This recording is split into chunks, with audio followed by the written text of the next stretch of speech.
ईद तो कब की गुजर गई, लेकिन उसके आफ्टर शॉक्स तो अभी भी जारी हैं। नहीं समझे?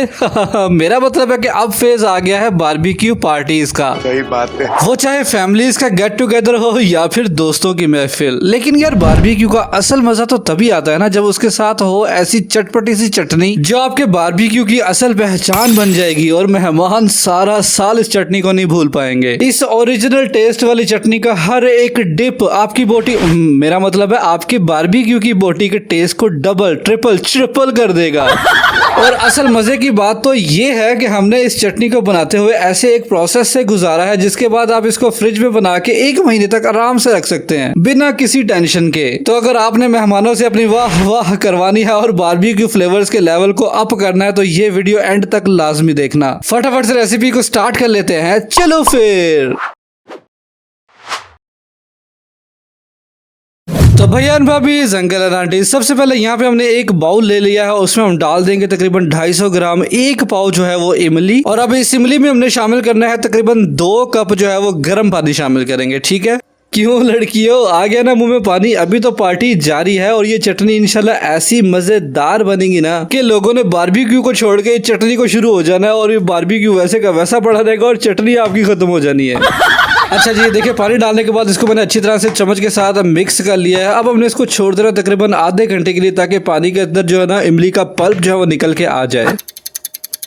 ले जनाब, इसको पानी के अंदर भिगे हुए तकरीबन आधा घंटा गुजर चुका है। इसकी कंडीशन देख रहे हैं इस तरह से हो चुकी है, काफी इमली जो है ना हमारी सॉफ्ट हो गई है। तो अब करना यह है कि आपने हाथों पे ग्लव्स चढ़ा लेने हैं और इसको इस तरह से दबा के ना इसके अंदर से जो गुठली है ना वो हमने निकाल लेनी है, क्योंकि हमें इसका सिर्फ पल्प चाहिए। ये देखिए इस तरह से इसको दबा के ना अच्छी तरह से निचोड़ के हमारा जो इमली की गुठली है ना वो हम लोगों ने साइड पे निकाल लेनी है। आप अगर चाहें तो ये काम किसी स्ट्रेनर के साथ भी कर सकते हैं, लेकिन मुझे मजा नहीं आया था क्योंकि उसके साथ हमारा इमली का पल्प भी हल्का हल्का रह जाता है हमें, क्योंकि मोटा मोटा पल्प चाहिए, तो उसके लिए ये वाला तरीका तो मुझे सही लगता है। कोई मसला नहीं, मकसद ये है हमारा कि हमने इसके अंदर से गुठलियां निकालनी है, वो फिर आप जैसे मर्जी निकाल ले। ठीक है? जैसे आपको आसानी है उस तरह कर लीजिएगा। चलिए जी, मैंने वीडियो को जरा फास्ट किया था। ये देखिए हमारा बाउल जो है वो पल्प के साथ बिल्कुल रेडी हो चुका है, लेकिन इसको साइडों से भी इस तरह से साफ करके ना सारे पल्प को अंदर बाउल में कर लेंगे। और इस ग्लव के साथ भी देखिए हमारा अच्छा खासा पल्प लगा हुआ है, तो हमने थोड़ा सा पानी इसके ऊपर डालना है और देखिए साफ होकर सारा जो पल्प ना वो नीचे हमारे बाउल में चला जाएगा। बस और की कटना है जो, बस इसको उतार के फेंक देना। और ये देखिए हमारा बाउल के अंदर पल्प बड़ा जबरदस्त रेडी हो चुका है। ये तो हमारा हो गया स्टेप नंबर 1 कंप्लीट। अब इस बाउल को हमने यहाँ से उठा लेना है और सीधा लाके डाल देंगे एक ब्लेंडर जग में जो हर घर में मौजूद होता है। इसको ब्लेंड करने का मकसद ये है कि इसके अंदर अभी भी ना मोटे मोटे इसके पल्प हैं, तो हम चाह रहे हैं कि बड़ा स्मूथी सा और बड़ा सिल्की सा हमें टेक्सचर मिले, तो उसके लिए यहाँ पे इसको ब्लेंड कर लेंगे। बाउल को आपने अच्छी तरह से साफ करना है ताकि हमारा पल्प जो है बिल्कुल भी जाया ना हो।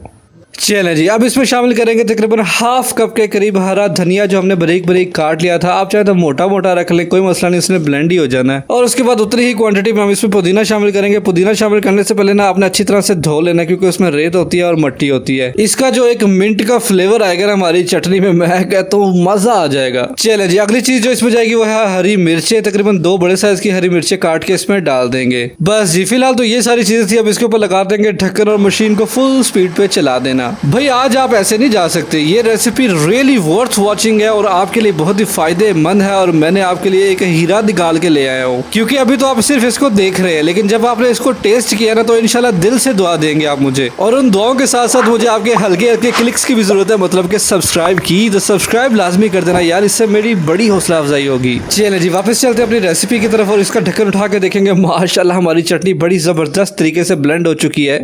ये देखिए कितना ही प्यारा इसका टेक्सचर आया है, लेकिन ये अभी प्रॉपरली रेडी नहीं है, अभी इसका एक स्टेप रहता है। तो अब इस जग को यहाँ से उतार लेंगे और अब हमने वो प्रोसेस करना है जिससे ये आपके फ्रिज में पड़ी हुई 1 महीने तक भी खराब नहीं होगी। ठीक है? उसके लिए कढ़ाई में हमने सिर्फ 2 टेबलस्पून ऑयल डालना है। ज्यादा ऑयल डालने की जरूरत नहीं है, 2 टेबलस्पून काफी है, क्योंकि जब इसको ऑयल का तड़का लग जाएगा ना हल्का सा, तो फिर ये बिल्कुल भी खराब नहीं होगी। तो जब ऑयल हमारा हल्का सा गर्म हो जाए फिर इसमें डाल देंगे जीरा। तकरीबन 1 टीस्पून जीरा डाल के ना उसको हल्का सा आपने कुरकुरा कर लेना। ठीक है? ज्यादा नहीं पकाना वरना वो काला हो जाएगा और हमारी चटनी में उसकी खुशबू अच्छी नहीं आएगी। तो जब हमारा जीरा हल्का सा कुरकुरा हो जाए तो यहाँ पे जो ब्लेंडेड मटेरियल था वो ला के सारा इसके अंदर शामिल कर देंगे। अब क्योंकि हमारी चटनी जो काफी गाढ़ी थी, इसलिए देखिए जग के अंदर काफी लगी हुई रह गई है। तो हमने क्या करना है, तकरीबन इसमें ½ कप पानी डाल के ना इसको अच्छी तरह से हिला के वो भी ला के इसमें डाल देंगे और इसको हल्का सा मिक्स कर लेंगे ताकि ऑयल और जीरा जो हमारी चटनी के अंदर इक्वली डिस्ट्रीब्यूट हो जाए। उसके बाद हम अगला स्टेप करेंगे। अच्छा जी, अब हमने क्या करना है, हमारे पास 250 ग्राम इमली थी ना, तो 250 ग्राम इमली के लिए यहाँ पे हमने तकरीबन 1 कप जो है वो गुड़ का शामिल करना हमने। इस पॉइंट पे वैसे तो चीनी भी शामिल की जा सकती थी, लेकिन गुड़ के साथ इसका टेस्ट जरा मुनफरिद सा और बड़ा जबरदस्त आता है, तो अगर गुड़ डालेंगे तो ज्यादा बेहतर है। और उसके बाद इसमें शामिल करेंगे तकरीबन 1 टीस्पून दरदरा मिर्च और 1 टीस्पून इसमें नमक शामिल कर देंगे। बस जी, फिलहाल तो यही चीजें थी, इनको हमने अच्छी तरह से मिक्स कर लेना है। और हाँ, आपने चटनी को बहुत ज्यादा नहीं पकाना, आपने इतना पकाना कि आपका गुड़ मेल्ट हो जाए और चटनी के अंदर अगर कोई एक्स्ट्रा पानी है तो वो भी ड्राई हो जाए। मतलब कि इसको तकरीबन 4 से 5 मिनट तो लग ही जाएंगे।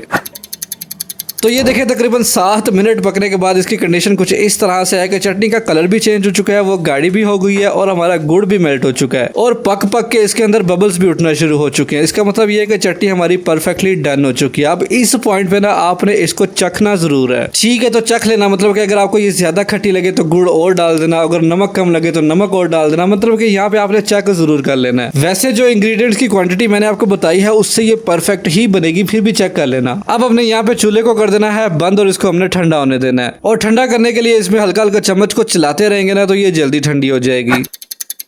तो जब ये हल्की सी रूम टेम्परेचर पे आ जाए तो कढ़ाई को यहाँ से उठा लेंगे और एक खूबसूरत से छोटे से बाउल के अंदर इसको डिश आउट कर लेंगे।